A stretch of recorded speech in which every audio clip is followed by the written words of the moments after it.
capítulo 5, Ligando os pontos, parte 3.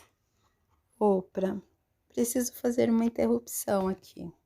Sei que haverá pessoas dizendo a diabetes é estritamente biológica, mas o que esta conversa revela e o que seus estudos nos últimos 30 anos têm provado é que o bem-estar físico e a saúde emocional estão profundamente conectados. Dr. Perry: com certeza, sei que a maioria das pessoas, inclusive muitos médicos, faz uma distinção entre biológico e psicológico quando se trata de doença. E é muito comum, por exemplo, a comunidade médica descartar sintomas físicos relacionados a trauma, tais como dores de cabeça ou abdominais, que quase sempre afligem pessoas com uma resposta sensibilizada dissociativa. Eu trouxe o exemplo de um material sobre dor abdominal distribuído em 2020 por um centro médico acadêmico, uma instituição que diariamente prepara novos médicos. Veja o que eles ainda ensinam. A grande maioria de crianças e adolescentes com dor abdominal recorrente tem dor abdominal funcional ou não orgânica, o que significa que não é causada por anormalidades físicas. Isso sugere que a dor é psicossomática ou coisa da sua cabeça. Equivale a desconsiderar o problema, e de fato, muitos problemas de saúde relacionados a trauma são desconsiderados, abstraídos e confundidos com outros.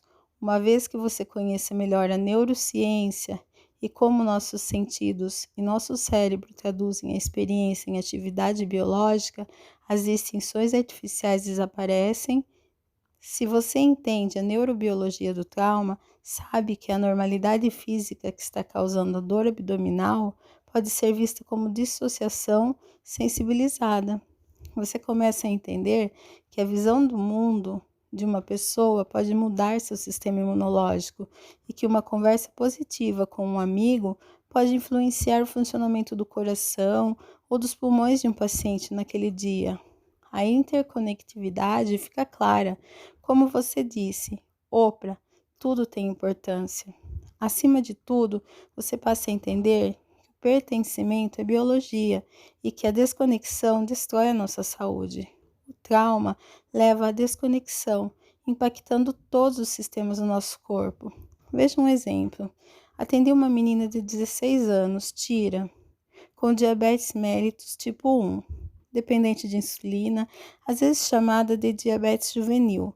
Para deixar claro, essa forma de diabetes envolve tanto um componente genético quanto algumas experiências agravadoras no começo da vida. Por exemplo, infecção ou reação autoimune. Não estou sugerindo que a diabetes de Tira fosse causada por trauma. O diagnóstico foi feito quando ela era muito mais nova e até ser hospitalizada ela tinha mantido um bom controle. Sabia ferir a própria taxa de açúcar no sangue e se aplicar injeções de insulina. Tira foi admitida no hospital em coma diabético. A taxa de açúcar no sangue tinha subido tanto que ela estava inconsciente. A equipe médica cuidou da crise e ela se estabilizou. Os dias seguintes no hospital foram gastos na tentativa de calcular a dosagem correta de insulina, mas a equipe médica não conseguia acertar. Uma dose que parecia funcionar pela manhã acabava se revelando alta demais, fazendo o açúcar no sangue de Tira despencar, ou baixa demais, mantendo a taxa de açúcar no sangue perigosamente alta. A equipe chegou a pensar que Tira estivesse manipulando de propósito sua insulina ou comendo doces em segredo. Eles não conseguiam entender as oscilações malucas do açúcar no sangue da jovem, em face do que consideravam ser doses apropriadas de insulina. Como suspeitavam de comportamento autodestrutivo, pediram uma avaliação psiquiátrica. Encontrei Tira no quarto do hospital, estava positiva, agradável, cooperativa e intrigada pela incapacidade da equipe médica de calcular sua insulina.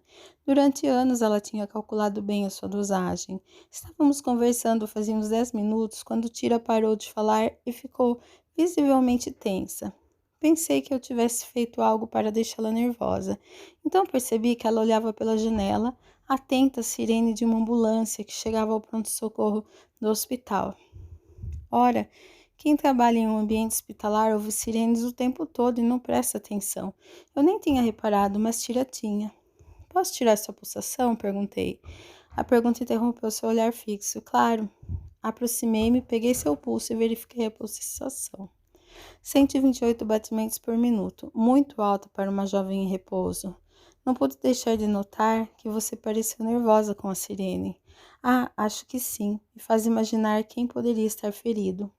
Você conhece alguém que precisou de uma ambulância? Além de você mesmo, é claro?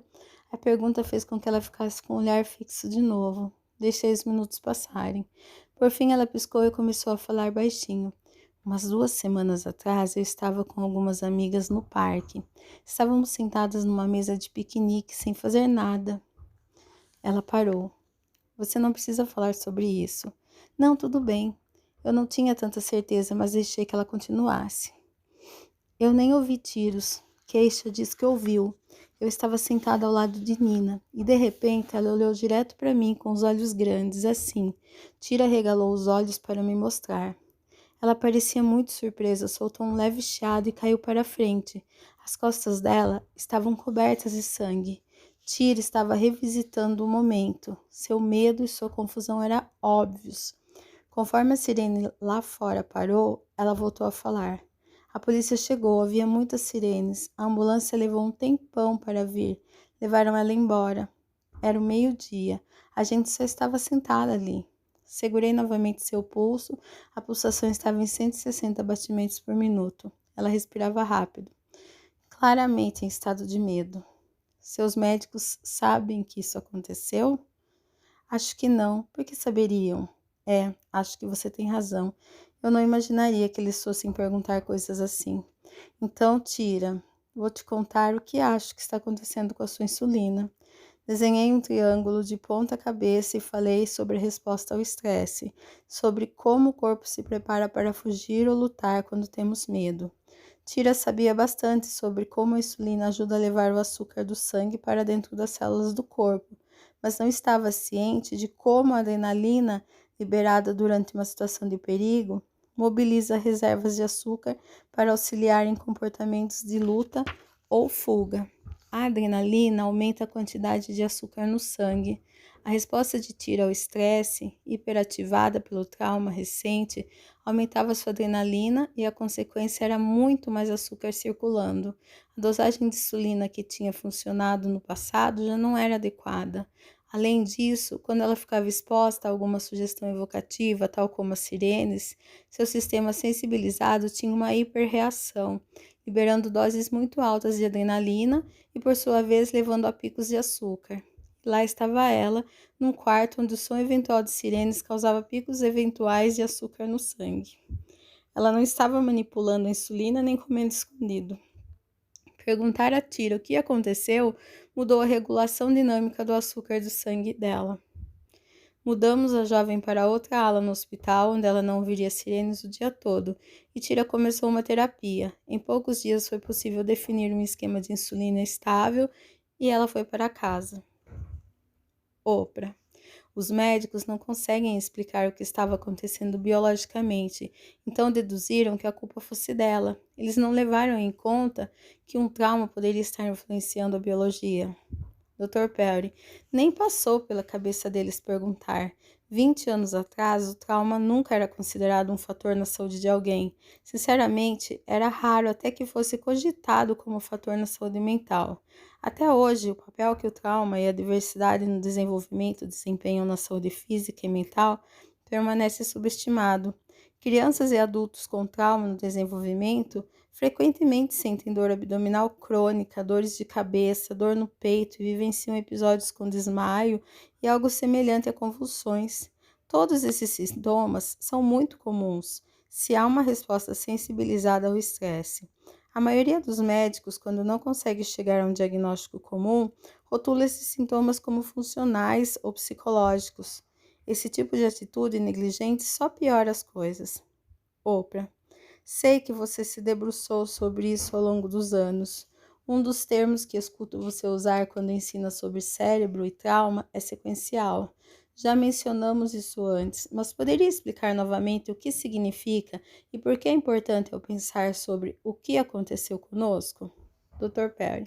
Claro, tudo que é sequencial acontece numa sequência, um conjunto de passos. Primeiro A, depois B, depois C. E como dissemos, nosso cérebro processa nossas experiências de maneira sequencial. Todo estímulo sensorial, sensações físicas, cheiros, sabores, visões, sons, é primeiro processado nas áreas inferiores do cérebro. O cérebro inferior tem prioridade. Isso significa que antes que qualquer experiência tenha a chance de ser avaliada pela parte superior, a parte pensante, o cérebro inferior, já interpretou e reagiu a ela.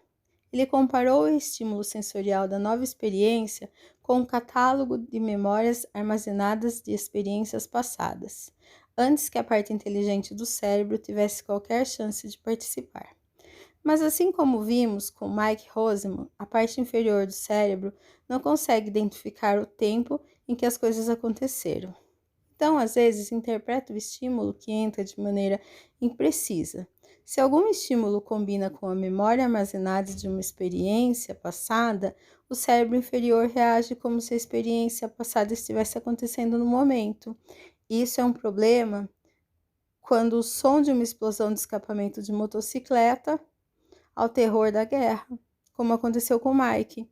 O cérebro de Tira equiparou o som das sirenes ao horror da morte da amiga.